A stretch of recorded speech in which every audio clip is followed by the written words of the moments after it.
ऐश्वर्या रेड्डी जो पढ़ाई में बहुत ही ज़्यादा होशियार थी और कुछ ज़िंदगी में करना चाहती थी, उसने सिर्फ इस बात पे आत्महत्या कर ली कि उसके माँ बाप उसे एक लैपटॉप नहीं दिलवा सके ऑनलाइन पढ़ाई करने के लिए।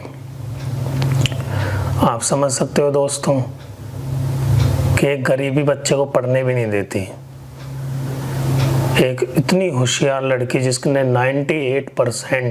98.5% 12th में लिए थे, इतने तो अच्छे बच्चों के भी नहीं आते।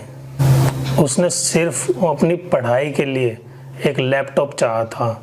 उसका कहना था कि वह सेकंड हैंड भी लैपटॉप ले सकती है, लेकिन उसके पापा की, उसके पिताजी की स्थिति इतनी ख़राब थी फाइनेंशियली कि वो उसको सेकंड हैंड लैपटॉप भी अफोर्ड करके नहीं दे पाए।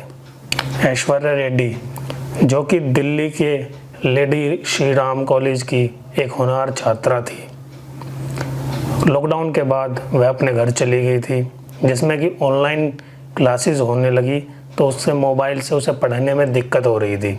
इस वजह से उसने अपने पिताजी से कहा कि उसे लैपटॉप दिलवा दें, चाहे सेकंड हैंड ही दिलवा दें, लेकिन उनके पास इतना भी पैसा नहीं हो पा रहा था कि वो उसमें अपनी बेटी को पढ़ाई के लिए एक लैपटॉप भी दिलवा सकते। उन्होंने ऐश्वर्या को थोड़े दिन इंतज़ार करने के लिए बोला, लेकिन इस चीज़ से आहत होकर हमारे देश की बेटी, एक होनहार बेटी ने आत्महत्या कर ली। और तो और जब उस बेटी का सुसाइड नोट पढ़ा गया तो उस सुसाइड नोट से ना हमारे देश के करोड़ों बच्चों को, जो कि फाइनेंशियली वीक होने की वजह से पढ़ाई नहीं कर पाते हैं, उनका दर्द उस नोट में उसने लिख दिया था।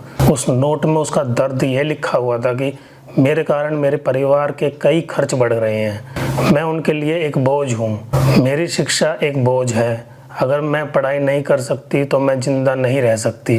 कृपया कोशिश करें और सुनिश्चित करें कि इंस्पायर छात्रवृत्ति कम से कम 1 साल के लिए दी जाए। वो स्कॉलरशिप से पढ़ना चाहती थी।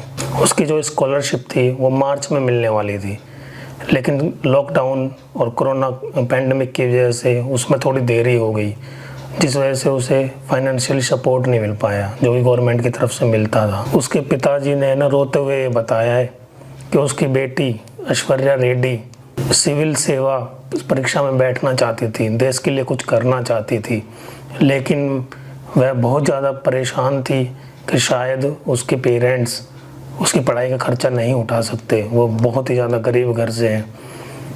उसके सारे सपने, उसके सारे अरमान ख़त्म हो गए। 12th में 98.5% लाने के बाद जब उस बेटी का selection lady Shri Ram college में हुआ, तब उसके परिवार ने 1 बेडरूम वाला अपना कोई घर गिरवी रख दिया था, तब जाके उसका प्रवेश करवाया था।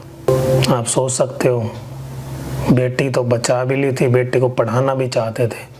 दोस्तों, बस मैं आपसे इतनी गुजारिश करना चाहता हूँ कि आपके नॉन में, कोई जानकारी में अगर कोई ऐसा बच्चा है जो पढ़ाई में बहुत अच्छा है और कुछ ज़िंदगी में करना चाहता है, तो थोड़ी बहुत मदद आप मिलके कर दिया करो। यही चीज़ उसके क्लासमेट्स को पता होता तो क्या सब मिलके उसे एक लैपटॉप नहीं दिलवा सकते थे, या आस पड़ोस वालों को पता होता क्या सब मिलके उसे लैपटॉप नहीं दिलवा सकते थे। ये तो सबको पता ही था कि 98.5% लाना 12th में कितनी होशियार बच्ची थी। ऐसे बच्चों को आगे बढ़ाओ, ऐसे बच्चों को सपोर्ट करो, ऐसे बच्चों को रुकने मत दो, वही आगे जाके इस देश का भविष्य बनाएंगे। लेकिन अगर किसी न किसी मजबूरी की वजह से ऐसे बच्चे अगर सुसाइड करेंगे, कुछ नहीं कर पाएंगे या फिर आगे बढ़ नहीं पाएंगे, तो फिर इस देश का कुछ नहीं हो सकता। इस देश का भविष्य खराब है। हमेशा सपोर्ट करो ऐसे बच्चों को, जब भी मौका मिले। 1000-2000 पैसे से कोई फ़र्क नहीं पड़ता, किसी को नहीं पड़ता। बच्चों को पढ़ाई में सपोर्ट करो। ये समाज जितना शिक्षित बनेगा उतना ही सेफ बनेगा, उतनी ही क्राइम कम होंगे।